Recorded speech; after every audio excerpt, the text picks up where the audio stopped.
So to start off with for today, both of you have had such different experiences working in television, and I'm curious from your perspectives, what do you feel like Reboot the show has to say about the current state of television as we know it?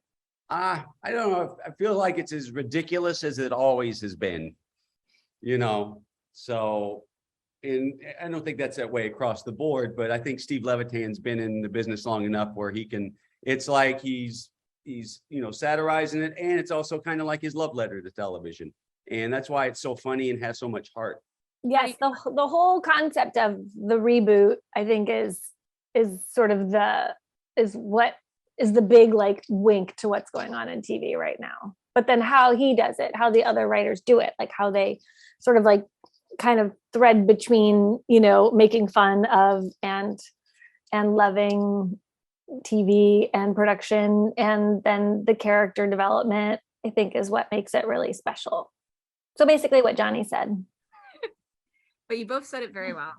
In terms of that, where do you personally land these days when it comes to the question of reboots and revivals? Do you feel like it's a new approach that's been working well? I don't know. It seems like it's just more and more of reboots of like television shows, movies, because, the executives think, oh, it's safer than doing something new, which, puts a lot of writers out of work, as yeah. it out. Look at your cat. Yes, she knows it. Oh my goodness. I love that big cat. Yeah, she's a big one. So you were saying, you're worried about putting writers out of work? Well, there's a lot of new material out there. We can't just think that there's nothing left. There's no new ideas, right? But thank God for other reboots, because we wouldn't be talking to you today if there weren't. Very true. And I think I was technically in a reboot when they brought back Arrested Development, but I don't know, maybe, does that count? It does. I mean, there's a whole question, like the term that a lot of people I know use is revival, which is the idea of like, it's the same cast coming back to just kind of continue the show. Yeah. A revival. Okay. Yeah. But as a part of a revival, like what was that energy like that, when you did come back? Do you feel like it kind of matched what was happening with it, what happens in the show Reboot?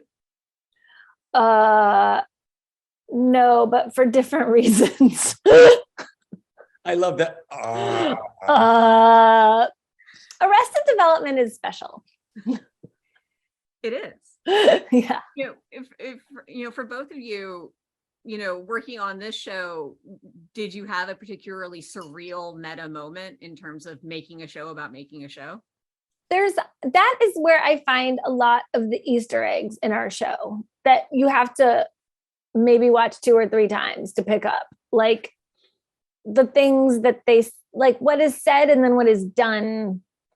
I don't know. There's like a popcorn moment, right? I don't know if you saw that episode where she's like, you can't have popcorn coming out of the dryer. That's ridiculous.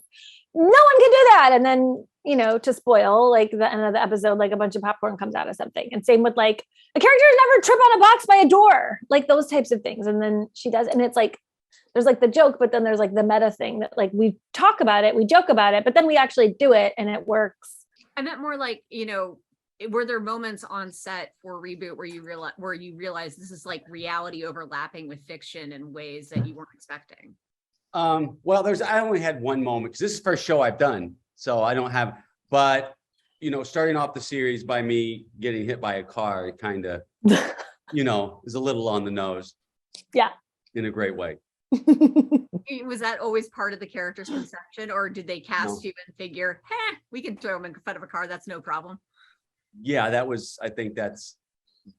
I tried to throw him in front of every car that drove by us when we were shooting, but. No, not only did she try to throw me in front of cars, I came in to work one day. Don't tell that story, because there was a reason for that.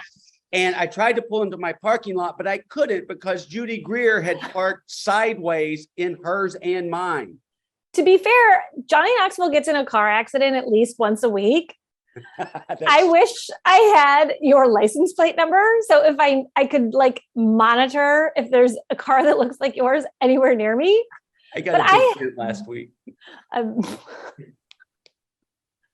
we need to get him a driver. Judy, why were you parked across both spaces? Because Why? she's MEA in mean. No, I'm not. There was a reason, but I forgot what it was. I think that you wrote something mean about me in the hair and makeup trailer. Yes. I think you did. Because I wouldn't just do that. I'm from the Midwest. We're nice. I would. I don't know. I feel like you guys have both presented your sides pretty fairly. So Okay. I gotta remember why I did that. Yeah. Good luck.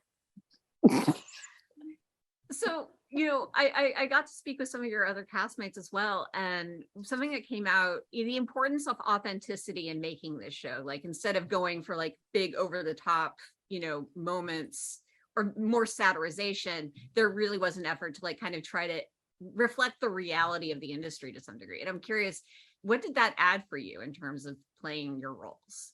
I think the show is, there's so many laughs but it also has a lot of heart that really grounds it in, and to be able to play the moments for the laughs and the moments for, the heart, really, it makes it a really wonderful character to get to play. What he said. I also think that like they cast, and I'm speaking about myself too, like they cast, like we're actors. So we're not like stand-up comedians, you know what I mean? Like we're gonna be given a page full of jokes in a scene, but we're gonna play the scene for real. So because the jokes are in there and they're so well written, like we don't have to push them. We don't have to like push the joke. Like the writing's gonna take care of us in that regard, which is I think why like we get moments in every episode that are really heartfelt and really grounded and really real. Is there a knack you found to playing an actor?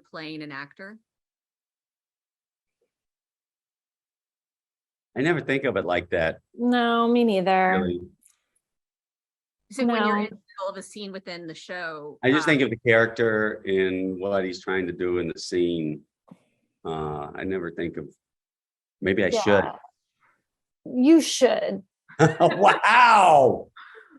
I think like, I don't think any of us feel that way unless I'm wrong and the other actors have answered differently, but it feels just like, well, first of all, it doesn't feel like I have to remind myself I'm playing an actor who's playing in a scene. And secondly, in this first season, there was a lot less scene work with the show within a show than I had anticipated going into this. Like I thought there'd be a lot more flashbacks and I thought there'd be a lot more scenes of our show that we're making, and there weren't.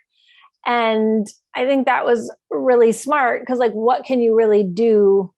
Like, why would we shoot scenes from the fake show? You know what I mean? Like rehearsing the scenes is storytelling, but just the scenes themselves, I don't know how that furthers anything. Gotcha.